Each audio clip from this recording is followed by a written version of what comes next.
실화냐 이거? 조금은 늦은 아침, 아들 영재 씨가 서툰 솜씨로 아침 식사를 준비 중입니다. 영재 씨가 식사 준비하는 거예요? 예. 저희 어머니가 요즘 식사를 못 하셔서 제가 한번 만들어 봤어요. 아무래도 아들이 하면 좀 먹지 않을까 싶어서. 그 정성을 외면할 수 없어 경자 씨는 겨우 식탁에 앉았습니다. 아들을 위해서라도 기운을 내야 할 텐데 엄마는 또다시 딸의 빈자리에 눈길이 머물고 맙니다. 누구보다 착한 딸이었고 촉망받는 발레리나이기도 했던 이보민 양. 엄마의 가장 큰 자랑거리였던 그녀. 그녀가 사고로 세상을 떠난 지 한 달 남짓. 남은 가족들은 아직도 이런 아침이 낯설고 힘겹기만 합니다. 끼니를 걱정해야 될 정도로 어려웠던 가정 형편. 하지만 보민 양은 어릴 적부터 발레에 남다른 재능을 보였다고 합니다. 아무리 어려운 상황에서도 딸을 가르치는 데 있어서만큼은 누구보다 열성적이었던 엄마. 하지만 아빠는 달랐습니다. 사람이 분수대로 살아야지. 우리 형편에 발레가 가당키나 해? 애가 철없이 굴면 때려서라도 말을 듣게 해야지. 지가 앞장서서 헛바람에 들게 하고. 그래, 더 때려, 더 때려. 다 죽어도 우리 딸 발레 시킬 거니까. 이게 보자보자 이게. 폭력까지 휘두르며 발레를 반대했던 아빠. 하지만 엄마는 꿋꿋이 딸의 꿈을 지켜냈고 그 정성에 보답이라도 하듯 보민 양은 해외 콩쿠르까지 휩쓰며 두각을 드러냈다고 합니다. 딸의 부재만으로도 엄마는 하루하루가 너무 힘겹습니다. 하지만 그녀를 더욱 힘들게 하는 건 따로 있습니다. 재혼 후 남편의 두 아이를 친자식처럼 키워온 경자 씨. 그런데 딸이 죽고 얼마 후 남매의 생모가 나타난 것입니다. 동의서 때문에 어쩔 수 없이 어렵게 친모를 찾아 연락을 한 가족. 그런데 대뜸 그녀가 보상금을 요구하고 나섰습니다. 보상금이랑 보험금이랑 합치면 한 4억 정도 되거든요. 근데 그걸 다 달라는 거예요. 아니 심지어 저희 어머니가 보험 가입하고 돈도 저희 어머니가 냈어요. 무려 15년간 연락 한 번 없었던 생모. 그런데 얼굴마저 가물가물한 친엄마가 상속 1순위라니 모자는 그저 기가 막힐 뿐입니다. 다음 날 경자 씨가 오랜만에 꽃집 문을 열었습니다. 4년 전 꽃집을 시작했을 때 누구보다 좋아했던 딸 보민이가 생각나 딸을 보낸 후 쭉 닫아두었던 가게. 그런데 가게 정리도 잠시. 이내 정성스러운 손길로 꽃다발을 만드는데요. 그 속에 어느 때보다 더 절절한 마음을 담아냅니다.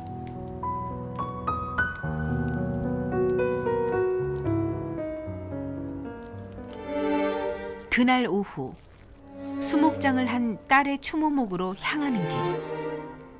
고모, 나 도저히 못 가겠어요.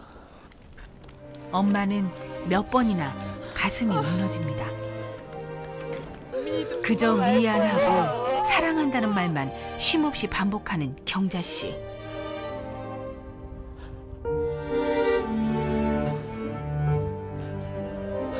이렇게 딸을 떠나보내는 장례의 마지막 절차가 끝났습니다. 그런데 잠시 후 예상치 못한 불청객이 나타났습니다. 내가 어디라고 하지고요? 바로 15년 만에 나타난 남매의 친엄마입니다. 내가 여기 못 언제 왔어요 지금? 저 당신 딸이야. 내 딸이야? 내가 범인이 없네. 어쩌면 내가 불스러울 수가 있어, 이 여자야. 뭐가 이 뻔뻔스러운 이 여자야. 내가 냈는데. 뭐? 누가 범인이 엄마야? 내가 범인이 엄마야. 내가. 잡을 거면 다야. 저희도 잡아. 흥분한 가족들에게서 도망치듯 자리를 뜨는 친엄마. 혹시 새엄마가 딸의 보상금에 대한 권리를 주장할 방법은 없을까? 모자가 변호사 사무소를 찾았습니다. 아무런 그런 연락도 없었거든요. 새어머니께서 그 아드님하고 그 사망한 따님을 친양자로 이제 청구하는 그런 법원을 통한 친양자로 입양하는 절차를 취하셨나요? 아니요. 그런 걸 안 하시고 것도 그냥 키우신 거죠. 네, 그러면 지금으로서는 그 사망한 딸의 법정 상속인이 그 친모이기 때문에 지금 현재로서는 법적으로는 이 보험금에 대한 권리는 주장하기 어려운 상황이세요. 그 가해자하고 합의를 하실 때 있어서 그 이제 친모가 좀 어느 정도 친모로부터 위임을 받아서 하는 게 가장 좋은 상황인 것 같고요. 아이고, 우리나라 법으로 어떻게 할 수 있는 방법이 없을까요? 잘 좀 부탁드려요. 당연히 오빠니까. 금액이 많진 않더라도 친모를 상대로 양육비를 청구하거나 가해자에게 따로 위자료 청구를 할 수는 있지만 보험금에 대해선 친모와 협의를 하는 게 가장 낫다는 답변뿐이었습니다. 친엄만 대체 왜 이렇게까지 딸의 보험금에 집착하는 걸까요? 어머니 얘기를 좀 듣고 싶어서. 들어오세요. 네, 감사합니다. 오랜 설득 끝에 드디어 그녀가 취재에 응했습니다. 남편이 술을 좋아했어요. 술만 먹으면 그렇게 때리더라고요. 하루는 너무 심하게 맞아서 제가 입원까지 했어요. 내가 이러고 살아야 되나는 생각이 들어서 내가 이혼하고 나가서 돈 벌면 내가 우리 애들 못 키울까 하는 생각에 이혼을 했어요. 근데 여자 혼자서 돈 번다는 게 쉽지가 않더라고요. 그래서 술집도 나가게 됐고요. 이혼 후 남매를 데려오기 위해 돈을 벌어야 했던 미숙 씨는 마땅한 일자리를 구하지 못해 결국 유흥업소에 나가게 됐다고 합니다. 니들 여긴 왜 왔어? 아빠한테 얘기는 하고 왔어? 아니, 엄마 보고 싶어서 보민이하고 같이 왔어. 두 번 다시 여긴 오면 안 돼? 아이들에게만은 결코 보여주고 싶지 않은 모습이었기에 그녀는 남매를 밖에 세워둔 채 전화를 하러 갔었고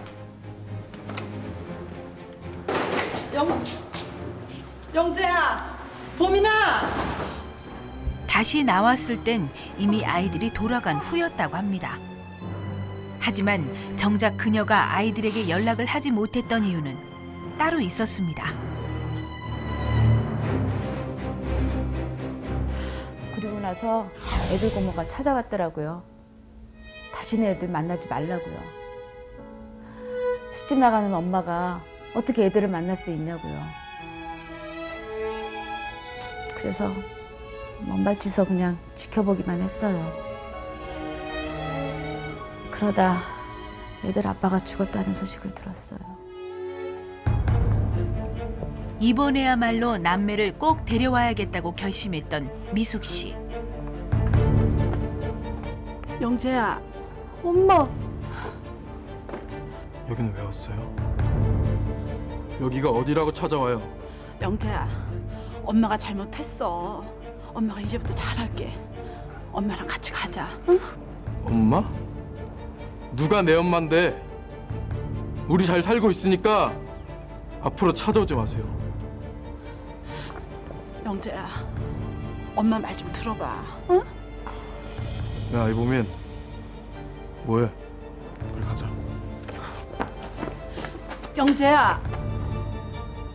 하지만 아들의 마음은 이미 차갑게 얼어붙은 뒤였다고 합니다. 그렇다고 또다시 이대로 포기를 할 수는 없는 일. 그날 이후 친엄마는 매일같이 운동하는 딸을 찾아가기 시작했다는데요.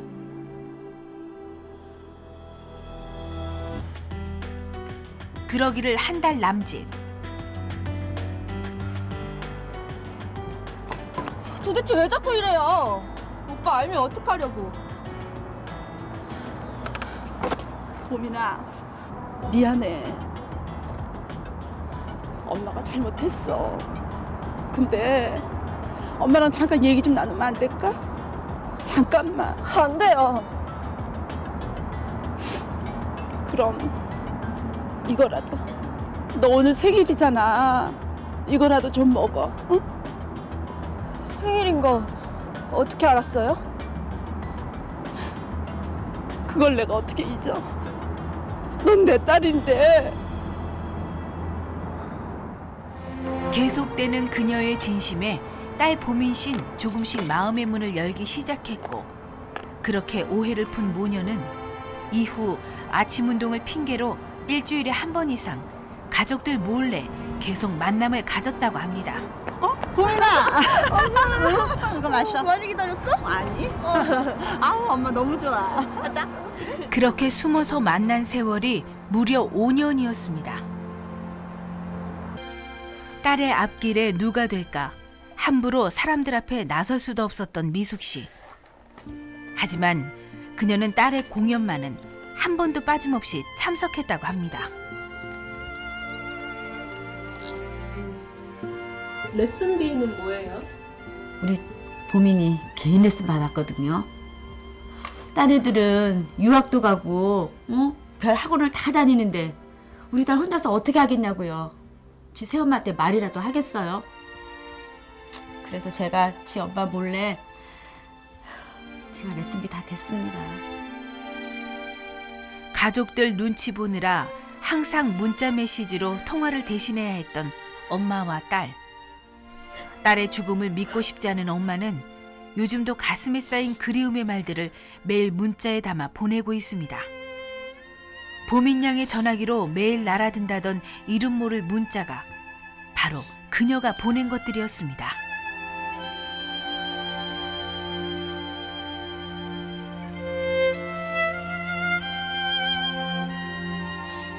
이거 작년에 우리 딸이요. 내 생일날 와서 자고 갔어요. 파리 갔다 오면 자주 온다고 그랬었는데 근데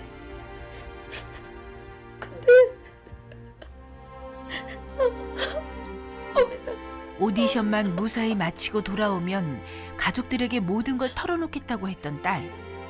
하지만 단 하루라도 마음 편히 만나고 싶다던 모녀의 작은 소망은 이제 이룰 수 없는 꿈이 되어버리고 말았습니다. 다음 날 보민 양의 연습실을 찾은 모자. 미뤄뒀던 짐을 정리하기 위해서입니다. 이게 보민이 거예요. 감사합니다. 어? 이거 새 건 거 같은데? 왜 한 번도 안 신었지? 이거 보민이 가방 맞아요? 네, 보민이 가방이에요. 아, 그럼 이거 예전에 엄마가 사준 건데 얘 애껴 신느라고 안 신었나 보다. 아, 그거 보민이 친엄마가 사준 거예요. 친엄마요? 네. 친엄마가 여기 왔었어요? 아마 보민이가 오빠랑 새엄마가 알면은 서운해하실까봐 얘기를 안 했나 봐요. 아니 그제야 어렵게 그간의 사정을 털어놓는 딸의 친구. 몇 년? 그녀의 말에 따르면 보민 양은 그동안 두 엄마 사이에서 고민이 많았다고 합니다. 아니, 그러면 보민이가 몇 년? 이거 보민이 다이어리거든요. 한번 봐봐요, 은재야. 친구가 얼마 전 우연히 발견했다는 딸의 일기장. 보민이가 그러면 몇 년 전부터 지네 친엄마 만나면서 얼마나 고민을 했을 거야. 진작 얘기하지, 진작에. 그러면은 보민아 엄마가 이해했을 텐데. 아이고, 결국에는 얘기도 못하고 이렇게 가고. 엄마 잘못이 아니야.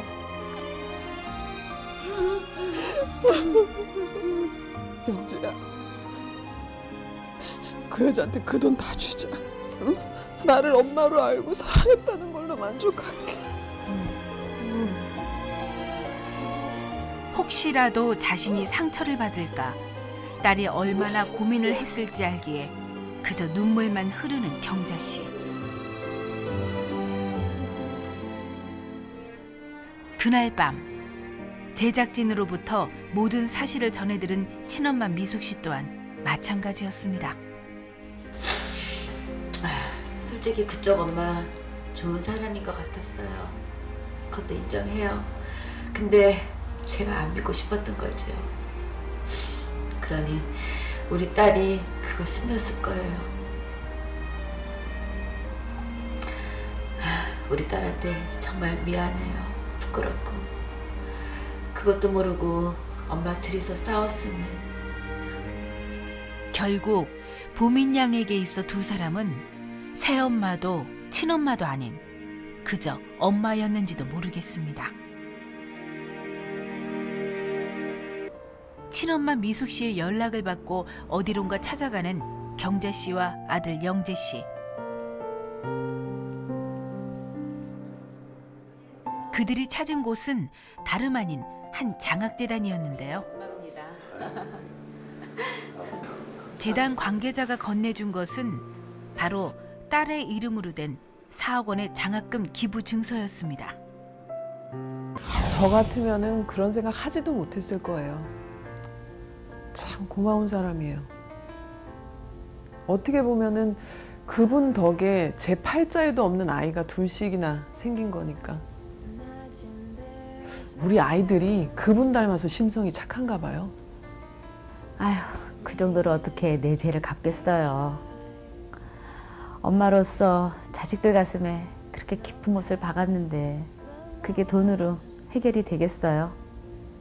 우리 딸이 못다 이룬 꿈 예쁜 아이들이 부디 이루어졌으면 좋겠어요. 아, 제가 뭐 달리 할 말이 있겠습니까? 두 분한테 정말 너무 감사하죠. 이제 제가 두 분한테 정말 최선을 다해야 될 것 같아요. 죽은 동생 목까지 합해서 좋은 아들 되겠습니다.